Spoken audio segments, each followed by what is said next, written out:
ভুল কি? ভুল কারা করে, কেন করে, কখন করে, কিভাবে করে? আসসালামু আলাইকুম। আজকে চিন্তা করতেছি ভুল নিয়ে। ভুল কিভাবে হয়, কারা করে, এই সবে আর কি।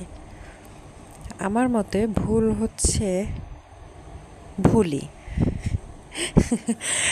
ভুল সবাই করে, কম বেশি, বড় ছোট, আমরা সবাই ভুল করি। তবে বুদ্ধিমান কে জানেন? যে নিজের ভুলটা খুব তাড়াতাড়ি শনাক্ত করতে পারে এবং সেই ভুলটাকে সংশোধন করতে পারে, তারাই প্রকৃত বুদ্ধিমান আমার মতে। আপনাদের কার মতে কি জানি না, আপনাদের মতামতটা জানাবেন। ভুল বিষয়ে একটু গবেষণা করতে চাচ্ছি আপনাদেরকে সাথে নিয়ে। আমার কোনো ভুল ত্রুটি হলে ক্ষমা সুন্দর দৃষ্টিতে দেখবেন। আল্লাহ হাফেজ।